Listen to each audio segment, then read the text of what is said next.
Hello, everyone. Welcome to our second video podcast of season two. Today we have a special guest. We have Esther Yu. And what we're going to be talking about is the Zoe organization that she works with. So thank you for joining us. So before we begin, Esther, could you just give us a little bit about your testimony, a little bit background on how you became a believer? Yeah, so I grew up in a Christian family with my two older sisters, and it wasn't really until my sisters went away to college that they really started to explore whether they truly had a relationship with Christ or not. For me, I grew up learning about the Bible stories, understanding who God is, following the rules because I really didn't want to go to hell. And it really wasn't until my sisters went to college and felt that they actually were not saved and ended up getting baptized in college at the church that they were at, just growing and learning more about a relationship with Christ, that my oldest sister started reaching out to me when she was in college, wanting to ask me about my relationship with God and really desiring for me to have a real relationship with Christ.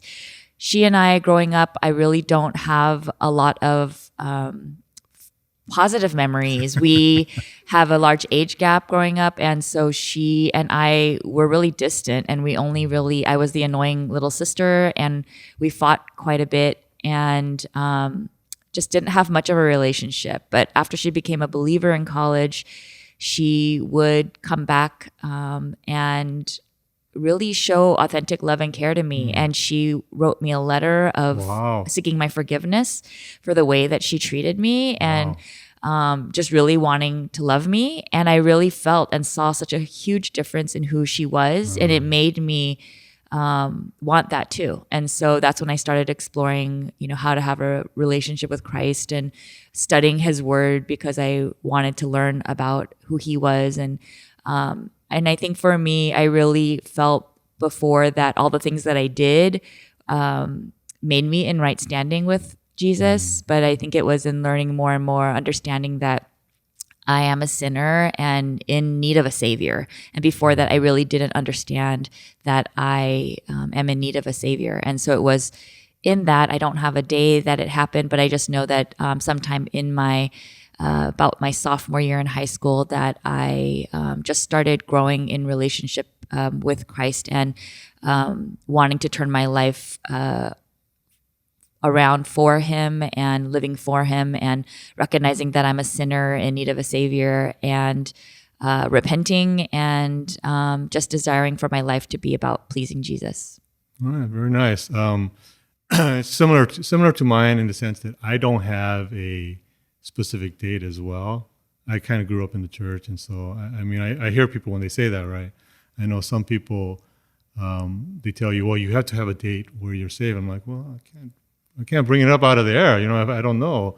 So just out of curiosity, what did you guys fight about, you and your oldest sister? It was just like, me and my brother, we used to fight all the time over anything. I think if there was an opportunity to fight, we would do it, I think I really didn't know how to engage with her, and the only way I knew how to engage with her was to bother her. So she was, in her teen years and didn't want to be bothered, and I would bother her. So I would be, throwing things at her in her room or setting up traps where she would open the door and things would fall on her, or she would. So you were the instigator then in many of these conflicts. I think so. I think, and then she just didn't pay any attention to me. Whereas my my middle sister, who was older than me, she and I had always had to share a room.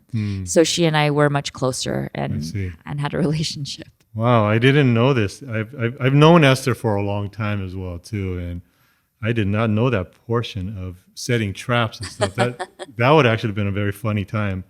Very nice, very nice.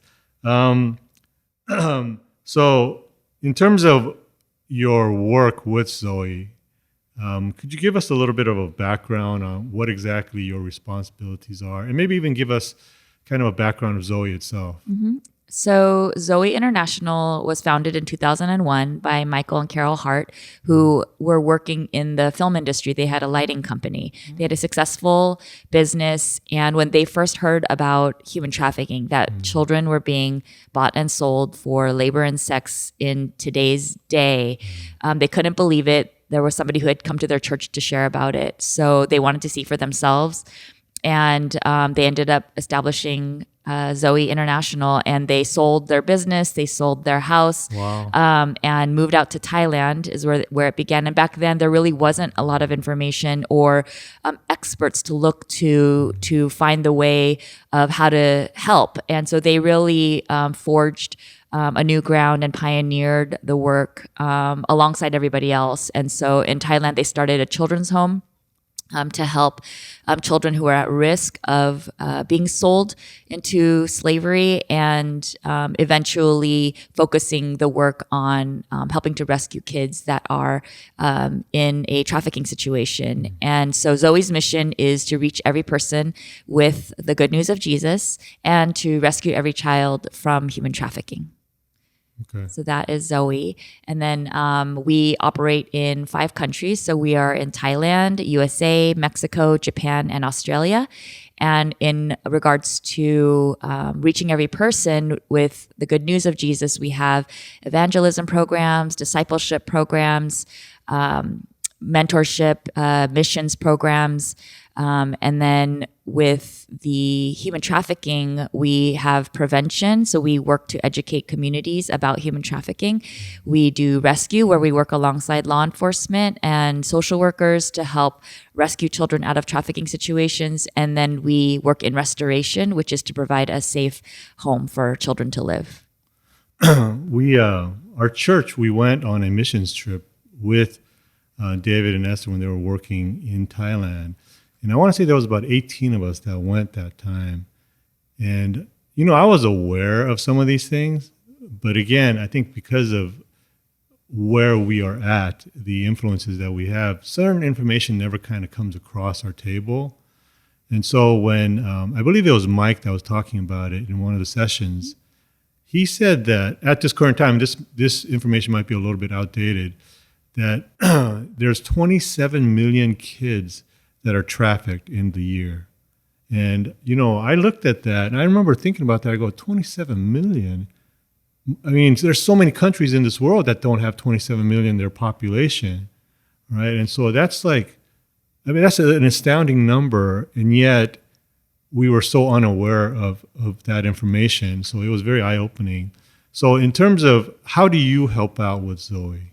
Yeah, well, let me just give just a slight correction to that. So back then, I think he probably gave the number about 20 million people globally were estimated at that time to be trafficking victims. So not just children, but adults as well.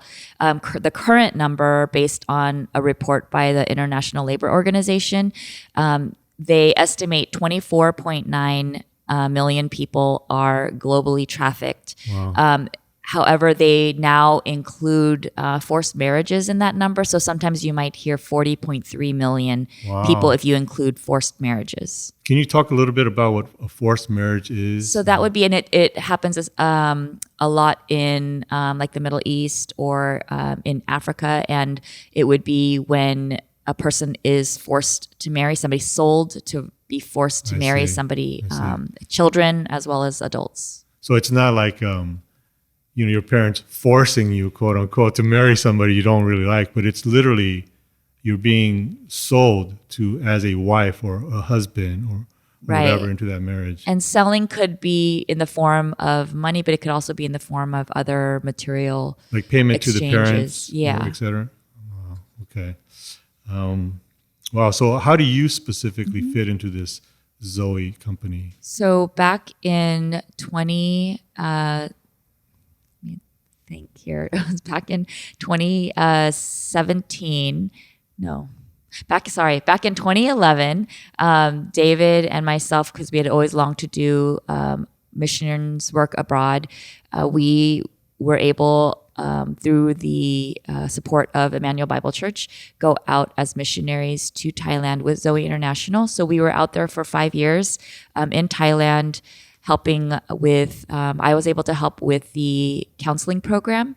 And then David was able to help with what they call the Mercy Network, basically educating pastors in rural villages about human trafficking, but also training them about how to be a great resource for the community in material and spiritual needs. So he was able to do that. So we were out there for 5 years with our 3 kids. My youngest, Ali, was born out in Thailand.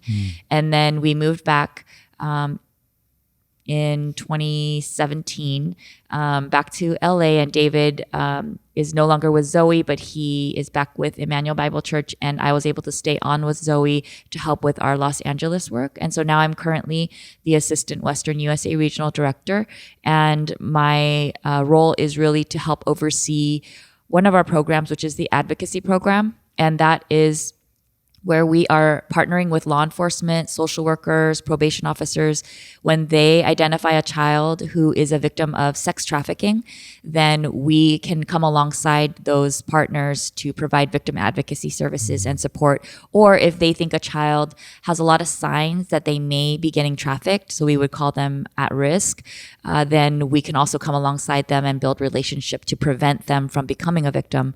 And then we are also days away from opening up our new Zoe Home for Youth in North LA County. And that'll be a home that is specifically licensed to provide residential and therapeutic care for children who are identified as labor or sex trafficking victims. Wow. Again, eye-opening. It's like I've been, living in LA all my life.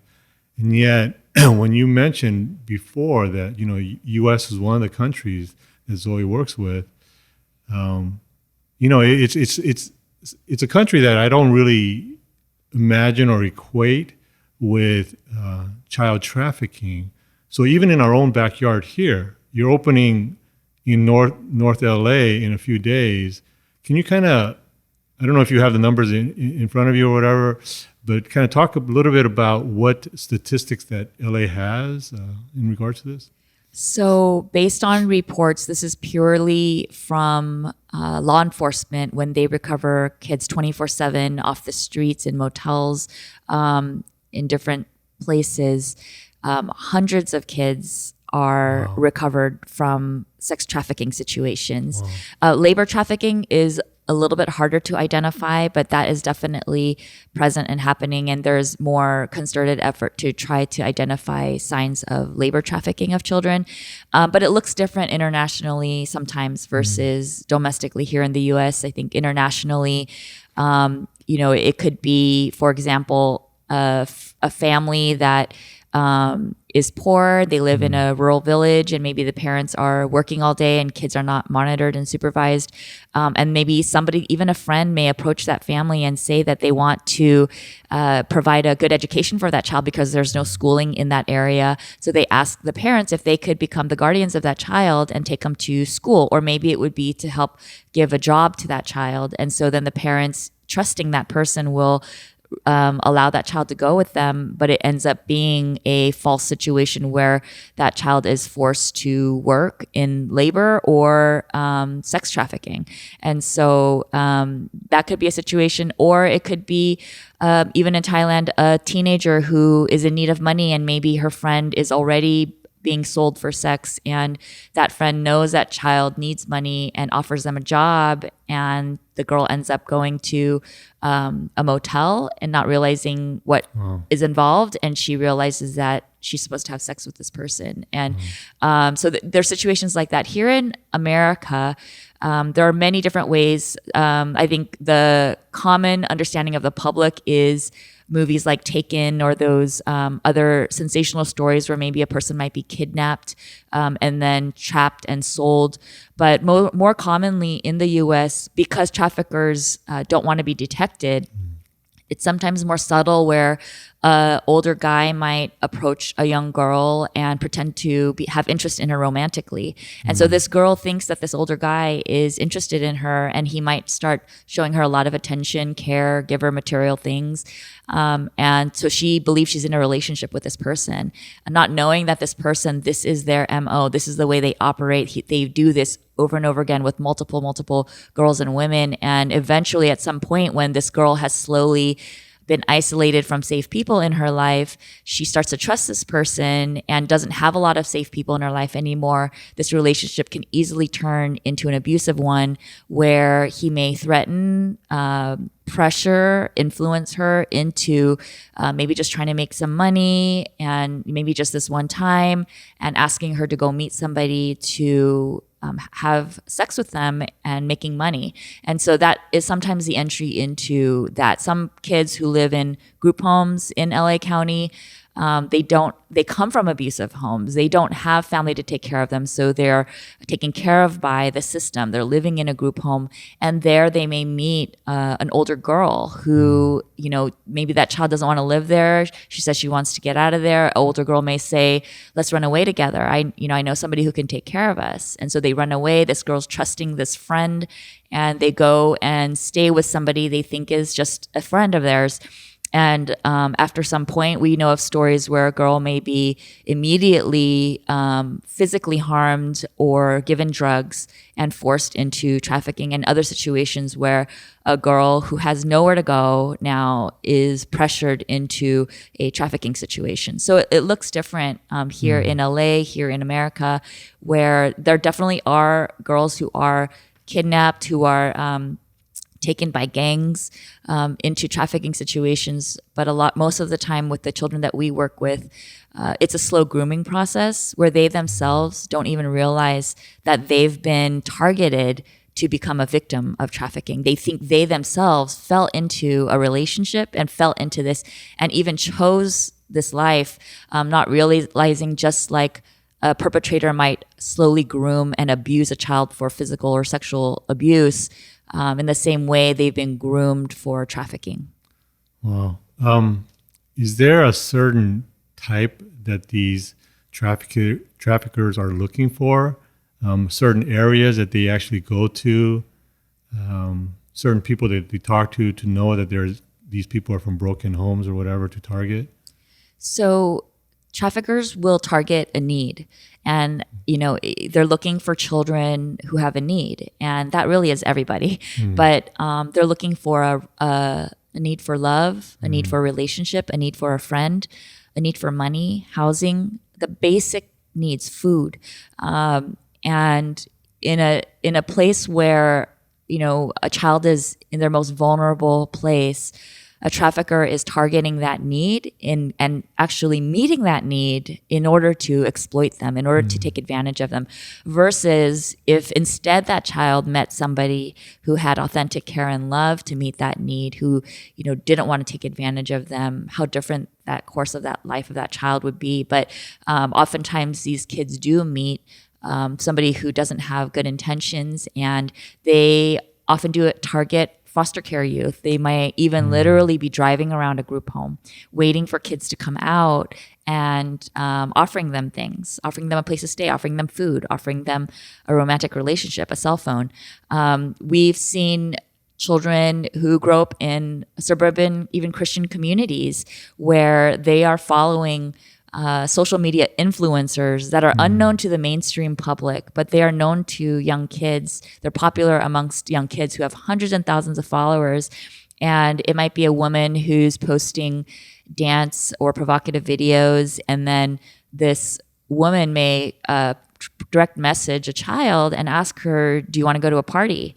And then this young girl may say yes, and then they'll send an Uber or a car directly to them to pick them up, take them to a party, and at this party maybe where there's adults having sex with children. And so really with the internet, regardless of where you live, I know families will often try to move to what they feel like are safe communities, safe schools. Because of the internet, predators and traffickers have equal access to any child, no matter where they live. And so certainly kids who are more vulnerable because of financial or material or emotional need, they are even more vulnerable. But really any child is vulnerable. And for adults, though, same thing for adults, they are vulnerable as well because of need. But for adults, the exact definition of trafficking, there has to be an element of force, fraud, or coercion in order for it to be considered human trafficking. So for adults, it might look like maybe somebody coming from another country to the U.S. thinking that they're going to work here, and then their passports are taken away from them, and then they're actually forced to work at a massage parlor or another form of work that they didn't think that they had to do, and they're trapped because their documentation has been taken away, or maybe they're undocumented, and so that is where they're forced or defrauded, or coerced in a way where they may be threatened that if they don't do this thing, that they're going to have harm brought to them. And so if there's any element of that where an adult feels that there was force, fraud, or coercion, that can be considered human trafficking. But for a child, you don't have to prove force, fraud, or coercion, because for a child, we know that an adult having sex with a child is rape. And so, because they can't consent, as a child. And so with money on the table being paid for a sexual act, even if a child says, I wanted to make some money, we understand that you can't consent to be paid, for sex. And so in that situation, it would still be considered human trafficking. Well, I wrote down all these questions, but as you're talking, there's so many more that keep coming up in my mind. Out of curiosity, for those of us who don't know, what is a group home that you mentioned several times? So a group home is America's system of foster care. So basically, when a child doesn't have a safe family to live with, they don't have safe relatives to stay with, if there's a foster family they can live with and take care of them, that they could go to a foster family. But if there isn't, they would live in a group home where there would be several children living in a home together. It would be basically America's system of like an orphanage, which in other countries are called orphanages or children's homes. But in America, they're group homes. In California, we're now getting rid of this idea of a group home, and they're now called short-term residential therapeutic programs, STRTPs. Wow, but the main idea is a group home, which is basically where children would go to live if they don't have safe places to go to. Wow. When I was on the missions trip, one of the things that we did was we took a weekend and we went and visited one of the villages. And I remember one of the main things that the Thai people who were working for Zoe, one of the biggest things they wanted to do in the villages, we visited multiple, is they wanted to educate the people, especially the parents, on what predators could look like. And they said exactly what you said, is they'll come and say, hey, you know what, we'll give you an opportunity for education, because they're the poor. I mean, they're not going to have the opportunity. And they said, be very careful. And it just seems like these traffickers are finding any vulnerability and they're going to expose it. And so what I'm hearing from Zoe is that they're going to provide the need in a genuine way. And it seems like most of them, I don't know all the kids, of course, but it seems like having good relationships is what they're missing, like genuine, caring relationships. And that's why these guys can feed on them, right? They can come and say, hey, we'll give you this, we'll give you this. And it seems like there's a lot of time they invest in order to capture these kids, Yeah. There's a lot of effort. Back in the day, predators had to go to where the children are. So like the 7-Elevens, the parks, around the schools, bus stops. Nowadays, where the children are is the internet.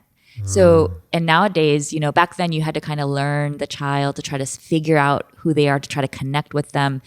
Predators nowadays don't have to do much work because children blast publicly everything about their life and their interests and who they are. So they don't really have to do a lot of work because all they have to do is follow them and see and message them. And so when you mention, man, if they just had caring people in their life, that's exactly what it is. We say that if, research shows that for vulnerable kids, if they had one caring adult in their life, it could change the course of their life. And so, that's really where I think the church can come in, not only with, for every family, for you to be making sure that your own kids, you're connected with your own kids, you're keeping in touch, especially as they go through their adolescent years and start to disconnect from the family and from parents. And the strongest voice in their life is no longer their parents sometimes, making sure that they're still investing in and trying hard to stay connected to their kids, to see what they're doing on the internet, because that is really where traffickers and predators who want to abuse children are going to try to reach the kids. I think a lot of kids who come from healthy, loving Christian families, just going through normal adolescence, they are posting on their social media or experiencing feelings of depression or longing, feeling isolated, longing to be liked by others. And very easily, this is where people can not only fake being somebody that they're not on the internet, but also they can also just start to establish a relationship with a child, via the internet, and slowly pull them away from their core group of friends and pull them into, trying to meet them outside of the internet and it becoming something worse. So I think this is a very strong message to the church, like you mentioned, that all of us can, we may not work for Zoe or be employed, but if we're actually showing care for just the kids or, people around us, your stat about one adult having a good relationship with a child can change their course. We don't have to hardly do anything except just to listen, maybe care for them, and talk over with them and build that relationship. So it's a very strong message to the church that we should be doing this anyway, but that, we should do it if we're kind of being lax about it. So along that line, can you kind of talk about, I'm sure that you have a million of these cases, but can you talk about just maybe one of these children that you actually helped or the organization has helped? Yeah, maybe I could share one like in Thailand and then one in LA because it looks different. But in Thailand, we had a young girl and her friend who were being labor trafficked and they were trapped. And there was word on the street about a place called Zoe. Some kids had heard on the street about a place like Zoe. They weren't sure if it was real. And the trafficker actually said, avoid this area. We don't want you to go to this area. And the child thought to herself, maybe it's because they're going to do like an operation and maybe, police and maybe Zoe's going to be there. And she ended up actually going to that area, and it actually was an operation, and Zoe was there, and we were able to recover her. And after we brought her to Zoe, she said, my friend, I still want my friend to be recovered. And much later, we were also able to bring her friend as well to Zoe. And so in those situations, we work alongside police when there is some information that trafficking is going on. We'll partner alongside them to be present when they are going to recover the children. Here in LA, it looks different in the sense that because the children are often slowly groomed, even if you recover them from a trafficking situation, let's say even from a motel where a child was being trafficked, or even off the streets, and they are taken right back to their home, or a group home, a lot of times that child is still being controlled and influenced by a trafficker. So we'll see them run away right away back to the trafficker, because when the child was with them, the trafficker was already giving them many threats or lies about, if you don't come back, I'm going to harm you. If you say something to the police, I'm going to harm you. I know where your family lives. Or they may have already experienced physical violence or even sexual violence from the trafficker. And so the fear of coming out of that might be scarier than staying there. And so a lot of the times the kids will go right back. So what we do is when police or a social worker connects us to a child who's a victim or highly at risk of becoming a victim, we slowly build a relationship with them, just teaching them how to keep themselves safe, just providing an authentic, loving relationship. And in that and through that, helping that child think about, what they want for their life, goals for their life, and slowly helping them to come out of a trafficking relationship where this child might, be running away while we're serving that child, but we're continuing to be there for them. And at some point, this child feels like she has enough safety and care and enough trust that she's willing to try to bravely step out of a trafficking situation and leave because she feels like she is enough safety to come out of that. Because the big risk that they take is if they choose to come out and say, I believe you, I'm gonna take you up on your offer, I'm gonna come out and stop going back to the trafficker because you're saying that there's all these good things available for me. But yet if the system can't provide those things and we can't find them a safe home to live in, we can't provide for a lot of their needs, and they're unhappy, then if they go back to that trafficker, they'll face consequences of having left in the first place. So it takes a lot of trust and risk for that child to be willing to come out and take a chance on us. And so we just really work on building relationship with that child, praying that on those early moments that they might see, who we are, that they can have eyes to see that we are safe people and really genuinely care about them.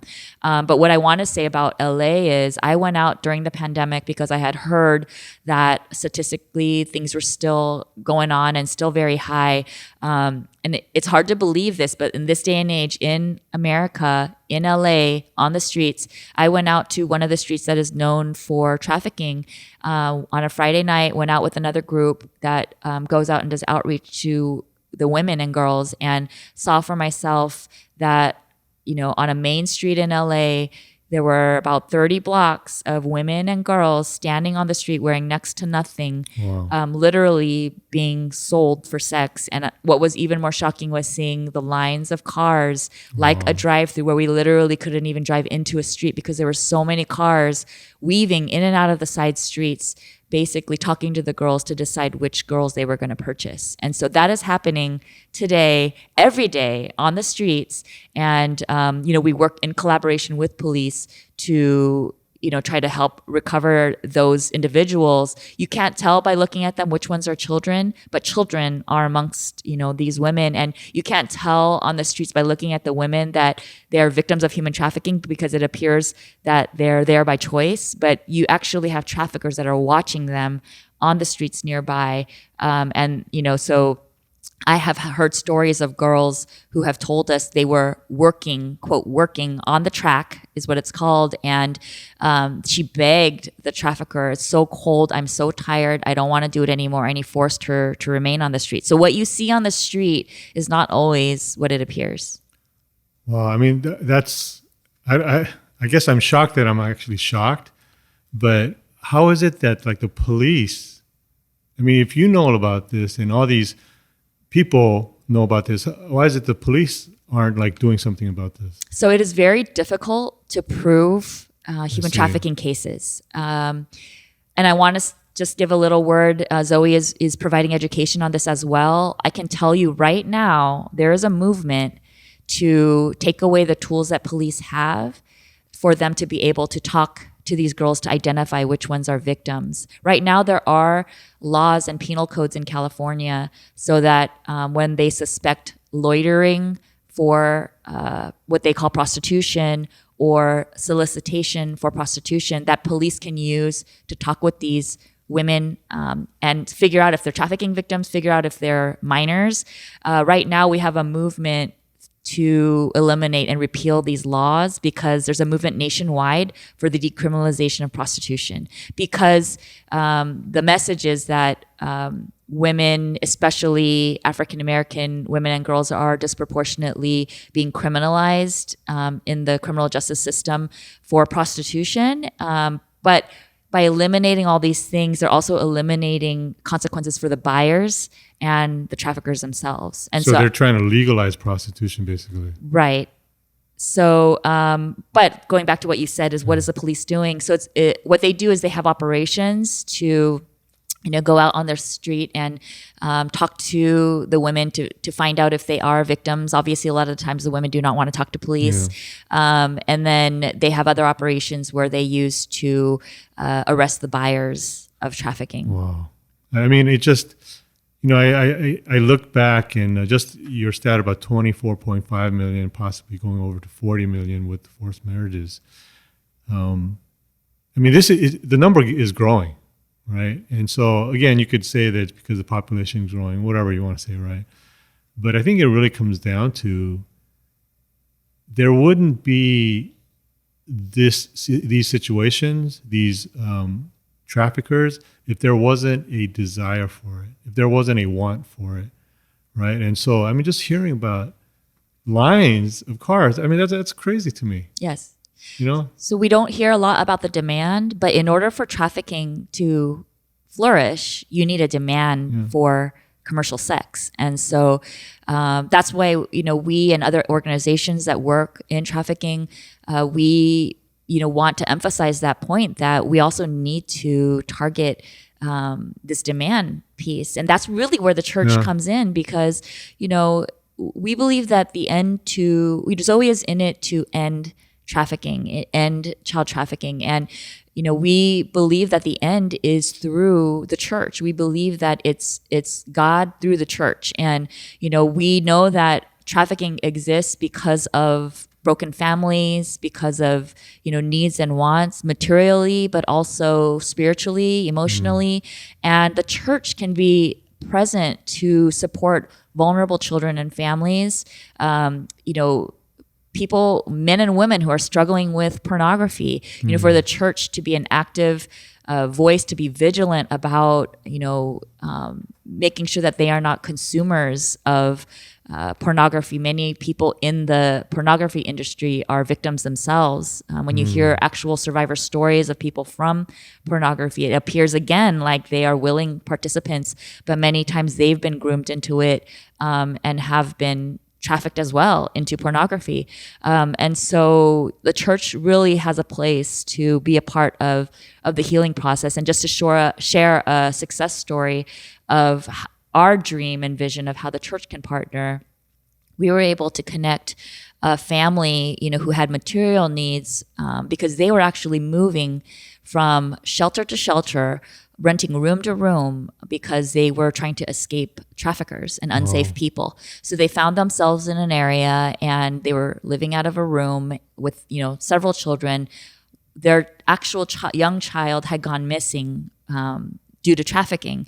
And so we were able to connect them to a local church who came alongside them to provide beds and mattresses that they needed, just material needs, but they also wanted to provide any kind of spiritual, emotional support that they were needing and willing to take from them. Eventually, this church, invited them to come to church. This single mom and her other kids started going to church. She didn't even have a car. Somebody would transport her to go to church.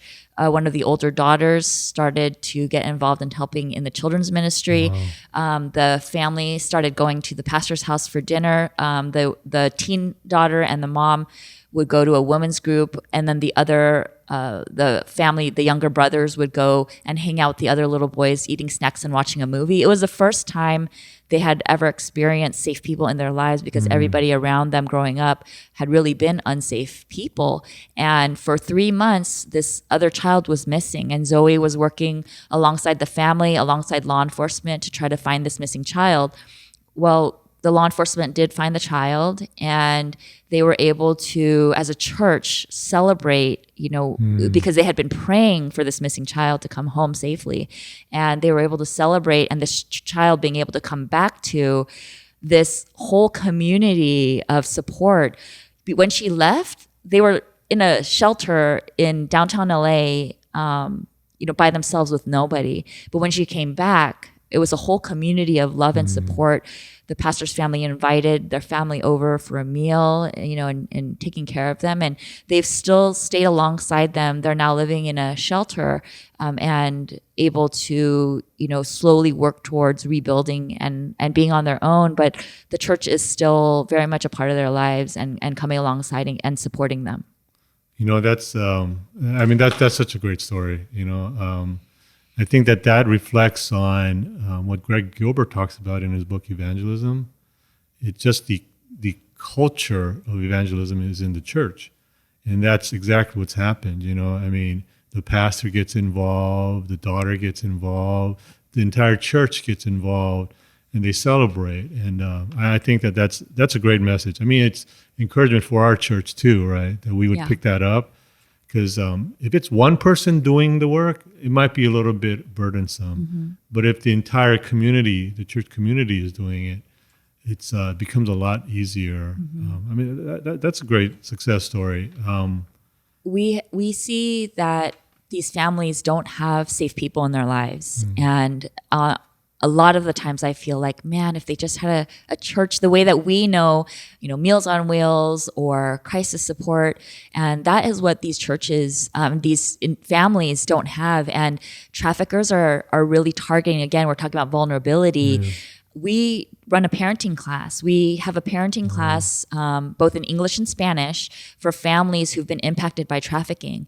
And these families are barely surviving and living on their own. And now you've got a trafficker who's found their child, and this child is running away, being brutally beaten, sexually assaulted, coming back to the house, in and out, in and out. This family doesn't know what to do. They're barely putting food on the table, trying to work. And this is what our communities are facing in terms of these traffickers know how vulnerable these families are, that they have nothing, and they continue to target these kinds of families who don't have support to help them. And so these families are trapped in a situation they can't even move out of their area because they don't have the finances to do so. And so Zoe comes alongside them to try to help. Even we've helped families move because of safety reasons, and escaping traffickers, escaping gangs. But that's what we're facing. And even we've also come alongside families who come from really, great Christian families with so much support, and they're struggling themselves trying to keep this child out of the hands of traffickers. It's a lot like addiction, what you might see in a family that's experiencing a person who is addicted to substance abuse, and it's so hard to pull them out of that. That's a lot like what trafficking looks like when once a child has been exploited and brought into that life, it's very difficult to bring them out. Well, I mean, there's lots of stuff going on. I know we're doing a podcast, but I feel like I'm learning a lot of stuff myself. Just a few more questions. So you actually covered one of these, I think, but it's about misconceptions. And I think for us living in LA, we have the misconception that, oh no, this is like some other country that this problem happens in. Can you kind of talk about maybe 2 or 3 misconceptions that we could have towards child trafficking? Yeah, I think the big one is that people still think trafficking is happening in other countries, developing nations. They're very shocked to hear that we're opening a home for children that come from LA that are being trafficked, that people think that it's where children are kidnapped and trapped and literally physically chained. Trafficking is much more about the psychological change. You see those stories of a child that goes missing and they get found, but then there were video clips of them like at a liquor store with the perpetrator who had kidnapped them. And they're not physically chained to them. And you see those stories of kidnapping that make the media attention, and you wonder, why did that child just run away? It's because of a lot of the things that the perpetrator had done to groom that child so that they don't have to physically chain them in public. And so that's what trafficking looks like, is the victims are not physically chained and trapped, but they are psychologically, trapped and connected to, the trafficker. Some traffickers even impregnate the victims. And so now not only that, but they're forever, connected to the trafficker. So I would say that that's a misconception, as well as, that this only happens in certain communities, but it really can happen in every community. When I go to speak at a church or an event, I look up local stories that can connect to the audience, and I can always find local stories of trafficking because it's happening in every city. Wow. I mean, again, it's shocking in some ways, but it's also it's very sad in other ways, right? It's like, how many of us have lived our lives not even thinking about this, right? You just kind of go our day to day. Just backtracking a little bit, when you kind of mentioned that traffickers use all these techniques, and back in Thailand, these traffickers said avoid this area because of the Zoe, and you said this girl went there and was saved. Have you actually come across a situation where traffickers are trying to say that they're Zoe, or that they're a good organization, that type of thing, kind of replacing the idea that we're here to do something education wise, but they're trying to twist it a little bit, right? And kids get caught in that type of trap. I have not heard too many, thankfully, I have not heard too many stories of individuals pretending. Obviously, somebody who might be in a trusted profession could be a trafficker. More of that is possible. I think more likely is where, when you look at the average person, you think that the buyers of sex, you think that the traffickers look a certain kind of way, but buyers of sex as well, they are not like the creepy old men, or they're even your pastors sometimes in the community. Wow. Sadly, in terms of who gets arrested, it's all across the board. Businessmen, professionals, family men, most married. And so, in terms of... You said most are married. A lot of them are married, buyers, because they actually think that they're helping these women and children because they think that they're giving them money. That's the way that they justify it themselves sometimes, that they're, contributing to helping them. But the misconception, I think, is that those who participate in trafficking and consume it is a certain type of person, but it's all across the board when you look at, who is involved. So profession-wise, it doesn't have a certain group that uses the child trafficking more than other groups. I kind of think it's like the grungy guys, like the drug addicts or whatever. They got nothing else to do. They will do this. But it's like the professionals, businessmen, even maybe, I don't know, I don't want to say if it's not true, but athletes, professional athletes, unfortunately pastors and believers. Yeah, they definitely participate in consuming in terms of purchasing, and then some involved in. You hear news stories of some involved in actually selling individuals, selling individuals as well. So we knew of even young athletes and going to college that were actually selling girls. Wow. And what they do is they invite girls to parties. And I think the misunderstanding is where trafficking is happening, what it looks like. Nowadays, the ones that are harder to detect are the ones on the streets. You can see it's right there. But the ones that are harder to investigate and find are the ones that are going on at parties.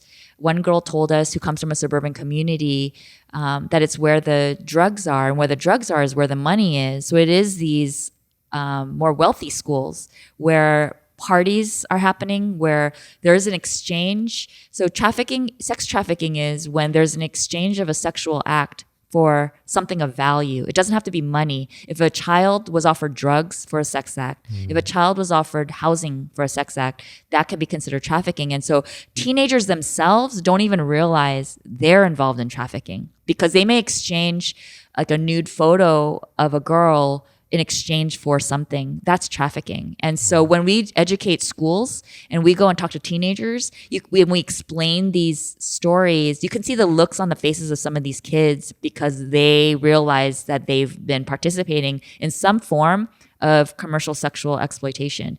And so, that's one of the misconceptions as well. So last one or two questions. You mentioned pornography earlier. So how would you put the impact of pornography towards these guys who use, prostitution or trafficking of these girls? Would you say it's a significant contribution, or is something that, it's not really there, et cetera? Yeah, I absolutely think that pornography is a gateway to trafficking and participating in the commercialization of sex, because that's what it is, and so it's the dehumanization of those that they're watching. They're not seeing them as people, and it's the self-gratification for whatever it is that they're why they're consuming it. It's the breakdown of the family in terms of them. That's the easy access for whatever need that they're fulfilling by consuming it, that they're not working on, within their own life and their own heart. And so, in consuming it and becoming addicted to it. It's highly addictive, like a drug. And once they are addicted to that, and don't have control over that, and they're involved in that, and because it's also a secret, hidden sin, it's shameful. It's hard to have accountability in that because of the shame that's attached to it. And there aren't a lot of safe spaces for men or women to speak about struggling with consuming, pornography. And so all of those elements, being there, because it's often a secret sin, and that can easily then turn into a addiction that can easily, go undetected for many years before it's discovered. And then that person then, it's very much a stepping stone, because a lot of the advertisements that are on those sites are places that you can purchase sex. And, it's a very quick step as well. It's hard to avoid once you're involved in that, to not see child pornography, children, and so because you're likely consuming that, it's not that far of a step away to suddenly find yourself paying for sex, and in Thailand, it got to the point sometimes where men could go into a bar and they could just buy somebody a drink somewhere and exchange sex. So it was very confusing in terms of those lines, where you're not sometimes literally paying money. There was a lot of nuances, there. Wow. I mean, the message is very loud and clear, right? I even listened to Ted Bundy. It was focused on the family. He did an interview a long time ago before they executed him. And, in the interview, he stated that all these violent criminals, like himself, killing, I forget how many girls, maybe 13, 14, somewhere on there. All these serial killers, they got their start from pornography, he said. He said it's just the progress of watching it visually wasn't enough. They needed the next level. And then it just kept going and going. And so it's not surprising to me that, pornography is the gateway to this stuff. It's in many ways, it's very sad for me to hear that there's such a demand for this, but maybe I shouldn't really be shocked, because it is, our sinful natures, right? We find ways to, find ways to do sin, basically, Well, and in regards to demand, there's a demand. This is what is so horrific. There is a demand for people to pay to see children being sexually abused on the internet. Because of that demand, families film sexually abusing children to make money off of that, because there's a demand for it. And I think that's the thing that we really need to come to terms with, is that people wouldn't be producing this if they couldn't get something for it. It's people are looking. There's literally searching for this. And I think, trafficking, there are many vices and horrible things in the world, but I think trafficking, especially child trafficking, has every element, because our children have experienced domestic violence, substance abuse, physical abuse, sexual abuse, every form of harm our children are experiencing, and that's what we're trying to pull them out of. And so I think, the church can really be a light in this by, I think churches really need to create safe spaces for individuals who are struggling themselves with sexual addiction. I think I think it's safe to say that every church we'll have individuals who are struggling with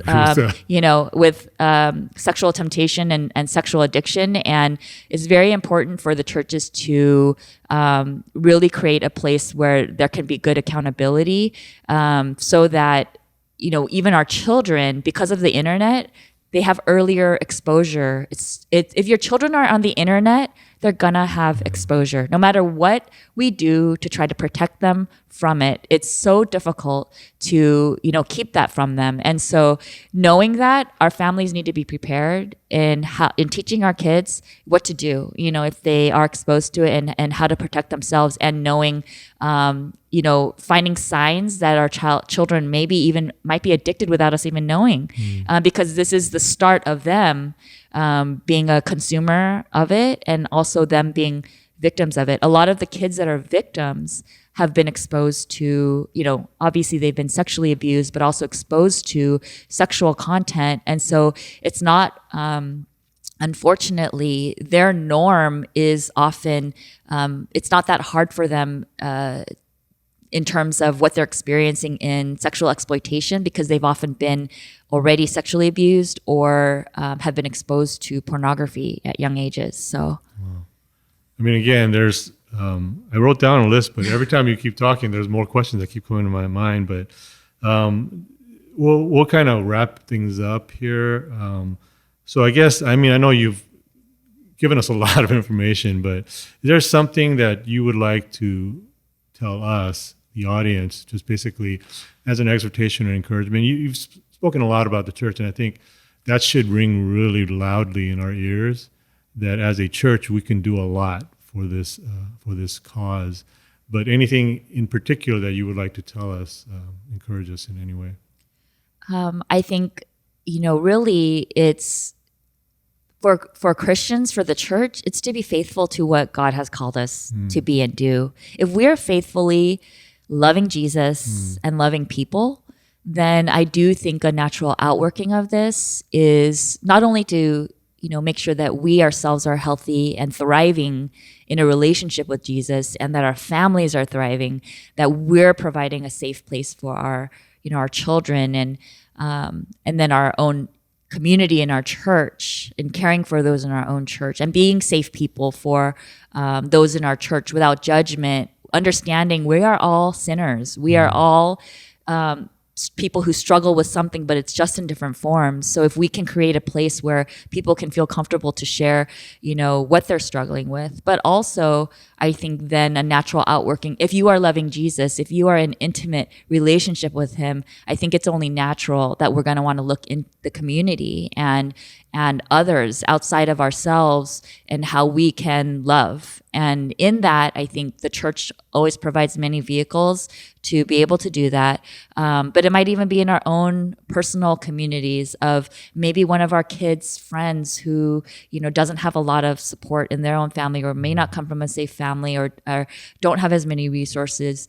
It might be teachers, in our church looking at their students and, being able to identify any kind of signs that they may be in trouble.